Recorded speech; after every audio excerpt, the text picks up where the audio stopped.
बैठिए बैठिए प्लीज।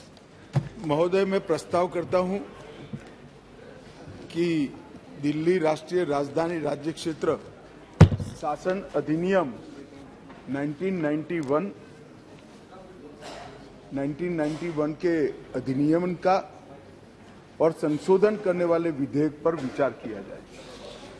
माननीय महोदय, जब इसको संसद के सामने मेरे साथी नित्यानंद जी ने पेश किया तब थोड़ा शोर शराबा भी हुआ।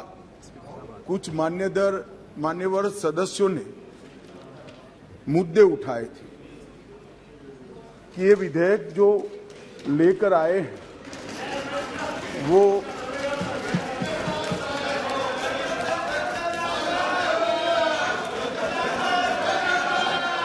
ऐसे ही सदन चलाओ तो अच्छा लगता है। लाने का अधिकार नहीं है। संविधान के तहत संसद की कॉम्पिटेंसी पर भी सवाल उठाए गए हैं और दूसरा ये मुद्दा उठाया गया कि ये विधेयक जो लेकर मैं इस सदन के सामने उपस्थित हुआ हूं वो विधेयक सुप्रीम कोर्ट के जजमेंट के भावनाओं के विरुद्ध है। मान्यवर, सबसे पहले मैं यह दोनों चीजों का बहुत डिटेल जवाब देना चाहता हूं क्योंकि उस वक्त जब मैं खड़ा हुआ विपक्ष का मूड सुनने का नहीं था, आज कुछ अच्छा भी मूड दिखता है। तो मान्यवर, जब तक कॉम्पिटेंसी का सवाल है,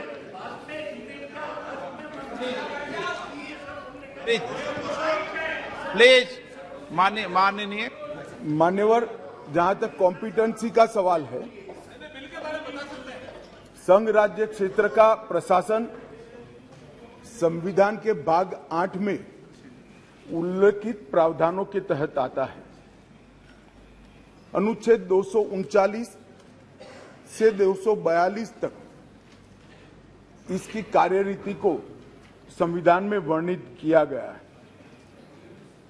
और अनुच्छेद 239 के ए में विशेष प्रावधान किए गए हैं जिसके तहत दिल्ली विधानसभा सहित एक संघ शासित प्रदेश है। तो दिल्ली ना तो पूर्ण राज्य है, ना संघ शासित प्रदेश है, ना संघ शासित प्रदेश विथ असेंबली। क्योंकि ये राजधानी क्षेत्र है, इसको ध्यान में रखते हुए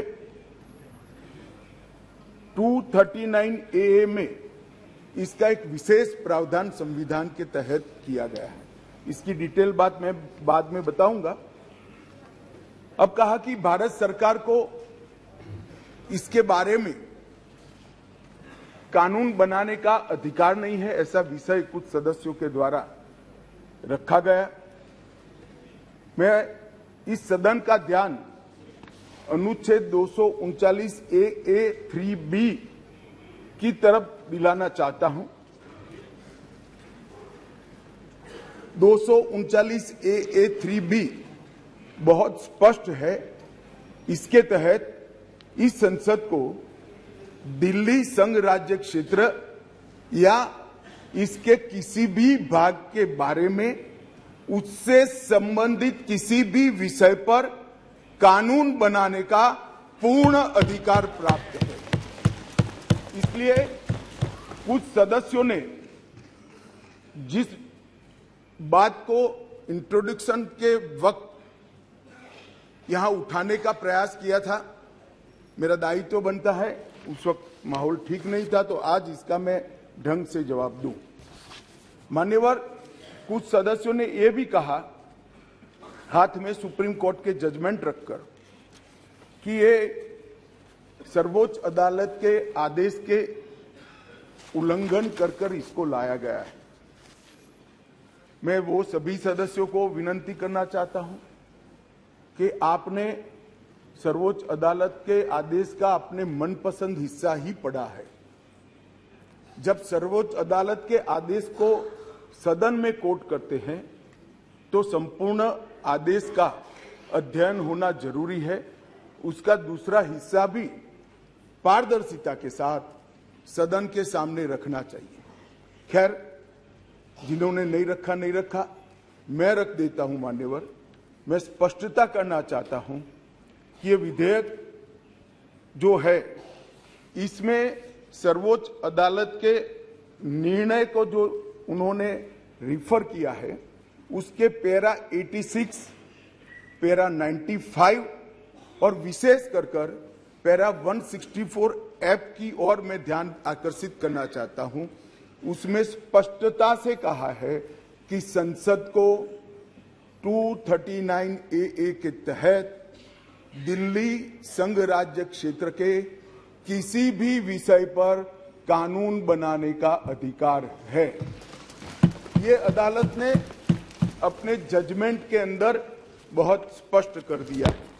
मान्यवर, अब मैं थोड़ा विधेयक पर बात करना चाहूंगा। दिल्ली शासन, इसकी एक ऐतिहासिक पृष्ठभूमि है मान्यवर। दिल्ली की स्थापना 1911 में अंग्रेजों के शासन के द्वारा महरौली और दिल्ली दो तहसीलों को पंजाब प्रांत से अलग कर बनाई गई। 1919 और 1935 में ब्रिटिश सरकार ने चीफ कमिश्नर प्रोविंस का नोटिफिकेशन किया और दिल्ली को चीफ कमिश्नर प्रोविंस के तहत रखा गया। आजादी के बाद पट्टाभी सीतारामैया समिति ने दिल्ली को राज्य स्तर का दर्जा देने की सिफारिश की थी। हालांकि जब सिफारिश संविधान सभा के समक्ष आई, मेरा विपक्ष के सदस्यों को विनम्रता से अनुरोध है कि इस बात को जरा गौर से सुनेगा। पट्टाभी सीतारामैया समिति की सिफारिश जब सदन के सामने आई, तब पंडित जवाहरलाल नेहरू जी, श्रीमान सरदार पटेल, राजा जी, राजेंद्र प्रसाद और डॉक्टर आंबेडकर जैसे नेताओं ने इसका विरोध किया कि ये उचित नहीं होगा कि दिल्ली को पूर्ण राज्य का दर्जा दिया जाए। मैं फिर से एक बार रिपीट करता हूं, किस किसने विरोध किया था। पंडित नेहरू ने किया था, सरदार पटेल ने किया था, राजा जी ने किया, राजेंद्र प्रसाद जी ने किया और आंबेडकर जी ने भी इसका विरोध किया था। और उस वक्त पंडित नेहरू जी के एक चर्चा के हिस्से को मैं सदन के सामने रखना चाहता हूं। 2 साल पहले सदन ने एक समिति, सीतारामैया समिति की नियुक्ति की और अब जब रिपोर्ट आया है तब दुनिया बदल गई है, भारत बदल गया है और दिल्ली काफी हद तक बदल गई है। इसलिए दिल्ली में हुए इन परिवर्तनों की परवाह किए बगैर उस समिति की सिफारिशों को स्वीकार नहीं कर सकते और स्वीकार करना वास्तविकता से पूरी तरह मुंह मोड़ लेना होगा। एक समय तो नेहरू जी ने संविधान सभा के सदस्यों को यहां तक कहा कि चूंकि नई दिल्ली में 3/4 संपत्ति केंद्र सरकार की है, इसलिए तर्कसंगत यही होगा कि इसको केंद्र के अधीन रखा जाए। बाद में जब आंबेडकर जी ने समापन किया, तब उन्होंने कहा, जहां तक दिल्ली का सवाल है, हमें ऐसा लगता है कि भारत की राजधानी के रूप में शायद ही किसी स्थानीय प्रशासन को मुक्त अधिकार यहां दिए जा सकते हैं। संयुक्त राज्य अमेरिका और ऑस्ट्रेलिया में जो राजधानी के क्षेत्र है, इसकी मिसाल भी उन्होंने वहां दी और उन्होंने कहा कि इसके लिए एक अलग व्यवस्था करनी चाहिए और संविधान सभा में इस पर जोड़ना चाहिए। खैर, मैं इसलिए कहता हूं कि आप जिस चीज का विरोध कर रहे हैं, ये सिफारिश किसकी थी ये आपको मालूम होना चाहिए। ये पंडित नेहरू की सिफारिश थी। मान्यवर, मैं उसके बाद में 1991 में सी स्टेट एक्ट के द्वारा दिल्ली को विधानसभा दी गई परंतु 56 में राज्य पुनर्गठन आयोग की सिफारिशों पर दिल्ली की विधानसभा हटाकर उसको संघ राज्य घोषित किया गया। लगभग 3 दशक तक ये व्यवस्था चलती रही।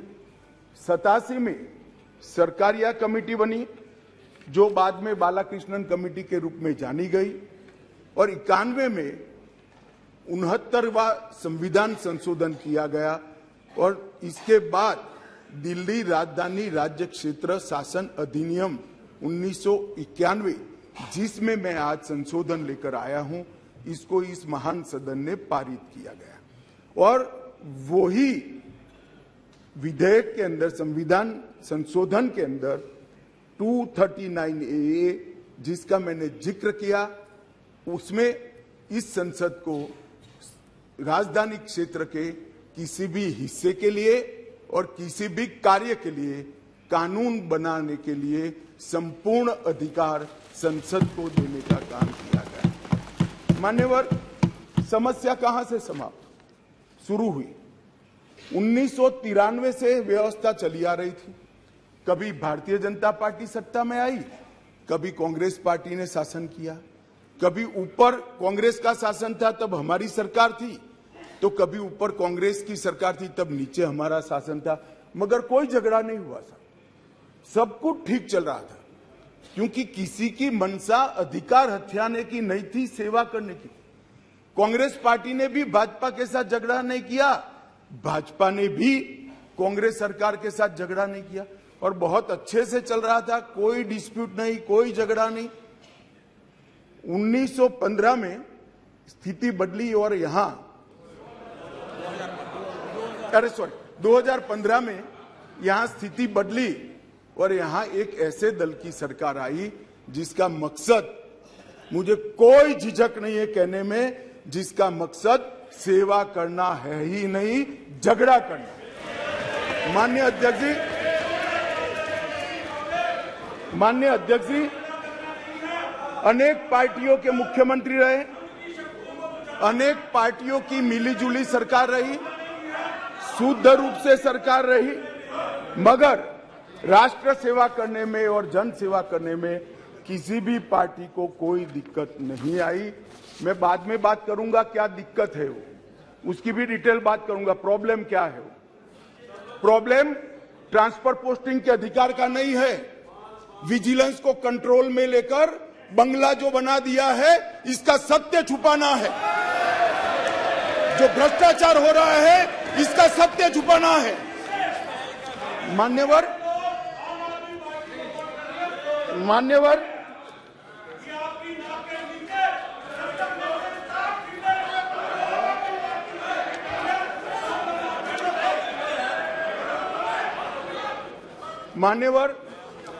उसके बाद में 15 में अचानक ही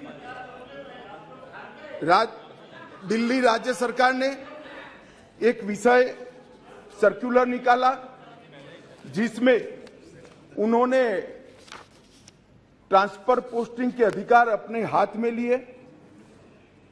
केंद्र सरकार ने एक नोटिफिकेशन निकाला, उसको हाईकोर्ट में चैलेंज किया गया।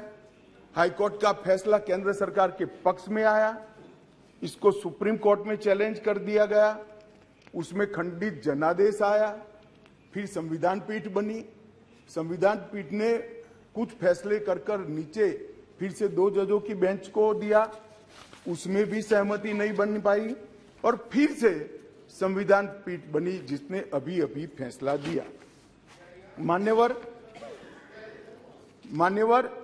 वो जो इंटरप्रिटेशन है, वो इंटरप्रिटेशन उन्होंने कानूनी और मॉरल दृष्टि से नहीं किया। उन्होंने इंटरप्रिटेशन कानून की स्थितियों का करते हुए ये कहा है कि फिर भी दिल्ली देश की संसद को और भारत सरकार को दिल्ली संघ राज्य क्षेत्र के लिए हर प्रकार का कानून बनाने का अधिकार है। वो अधिकार का उपयोग कर एक वटहुकम, एक नोटिफिकेशन निकाला गया, और वो नोटिफिकेशन इसलिए निकालना पड़ा कि संसद उस वक्त काम नहीं कर रही, मतलब संसद बैठी नहीं थी, बैठकें चल नहीं रही, तो नोटिफिकेशन निकला और संसद सत्र के अनुपस्थिति में जो नोटिफिकेशन निकला, इसको मैं यहां लेकर आया हूं, जो आज सदन के चर्चा के लिए मैंने आप सबके सामने रखा है। मेरा सभी पक्ष के सदस्यों से विनती है कि चुनाव जीतने के लिए, किसी समर्थन हासिल करने के लिए, किसी पक्ष का विधेयक का समर्थन करना या विरोध करना, ऐसी राजनीति नहीं करनी चाहिए। नए गठबंधन बनाने के अनेक प्रकार होते हैं। नया गठबंधन बनाने के अनेक प्रकार होते हैं। विधेयक और कानून देश के भले के लिए लेकर आते हैं। इसका विरोध या इसका समर्थन भी देश के और दिल्ली के भले के लिए करना चाहिए। अगर हमारी राजनीति में थोड़ी स्वीकृति कम है तो सबको मिलाना है। दिल्ली का जो होना है वो हो, जितना भ्रष्टाचार होना है वो हो। मंत्री कुछ भी करे, मुख्यमंत्री करोड़ों के बंगले बनाए, मगर हम विपक्ष में रहते हुए समर्थन करेंगे, क्योंकि हमें गठबंधन बनाना है। इस तरह से नहीं सोचना चाहिए। मेरी अपील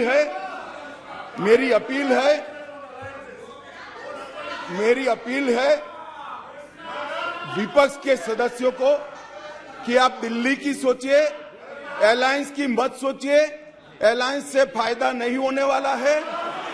अलायंस होने के बाद भी पूर्ण बहुमत से नरेंद्र मोदी प्रधानमंत्री बनने वाले हैं।